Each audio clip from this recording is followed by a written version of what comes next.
3 times a week I coach the mid-morning class. Instead of having a full breakfast, I just have something with some good protein in it as a snack and a coffee, and come out to the lake and get some vitamin D.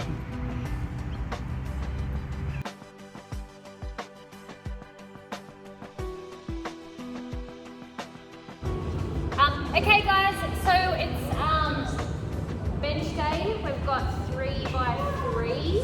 If this is a consecutive week for you, it should be the heaviest, and we're pushing the weight this week, an RPE of 8 to 9.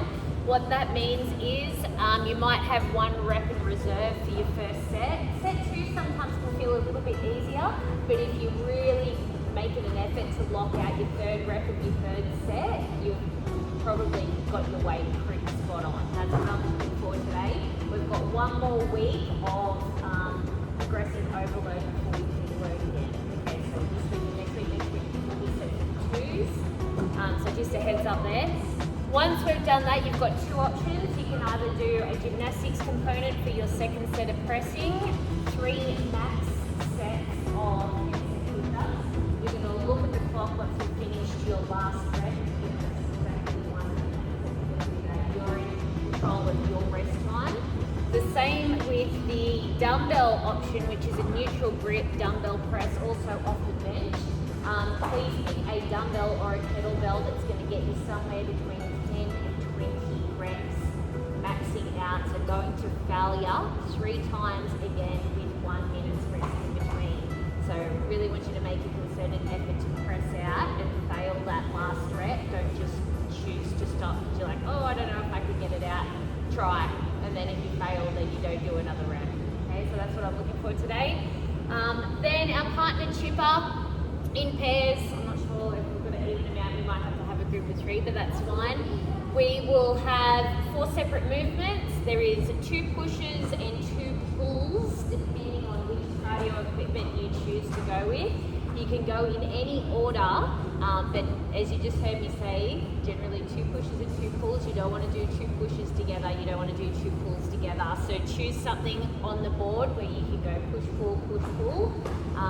And maybe the other strategic thing might be to get whatever you don't like done first, to get that over and done with, and then you can just go full send right to the end. You can change your reps however you like. So yeah, I'd suggest small sets, even with your push-ups or your kettlebell swings, 10s or 20s, something really small so you don't go to failure, and change before you need to. Any questions?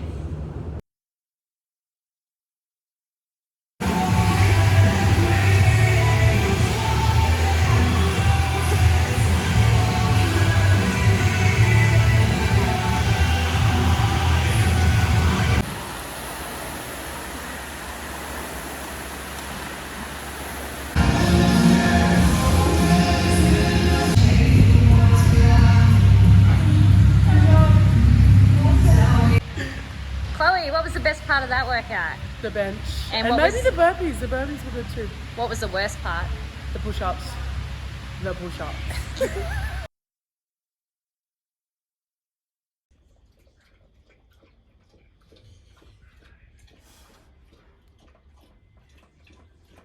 For lunch today, I'm going to make a quesadilla. It's going to be pulled barbecue chicken, roasted red capsicum, sriracha hummus, and feta. And I'll show you how I put that together. Okay, so I've pre-cooked the red capsicum on the sandwich press to start with, and then just slice that up. I've left the skin on because I like the charred flavor, but if it's a bit too strong for you, just remove that. The first thing I'm going to do is just spread one of the wraps with the sriracha hummus. You don't need a lot, it's a pretty strong flavor, like just a tablespoon or a tablespoon and a half.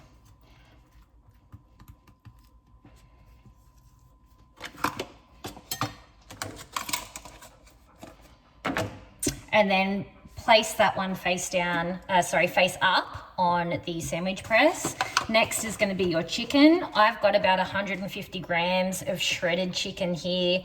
As this is my first full meal, I'm looking for a fair bit of protein with this. It's probably closer to maybe 170 grams. There's quite a bit of chicken there. But if you're just having the standard meal, you could have, you know, anywhere between 100 to 150 grams, depending on what you need. And then I'm just going to go ahead and layer it with all my other ingredients, which is the roasted red capsicum. Pretty much like making a pizza. I've got some thinly sliced Spanish onion. I have some reduced fat, high protein, tasty cheese. Then I'm going to add the feta on top of that. Just crumbling a little bit over. This is also the mild and creamy reduced fat feta cheese as well. You don't need a lot of feta. It's a really strong cheese. It's super salty, so it's really good to use to flavor your food. That's maybe close to 15 to 20 grams of feta there. Now, if you like, you can add some salt and pepper seasoning, any herbs that you like, any of the sugar reduced tomato or barbecue sauce, if that's what you like. I think there's enough flavor there, so I'm just going to go with that. You put the second wrap on top and then toast.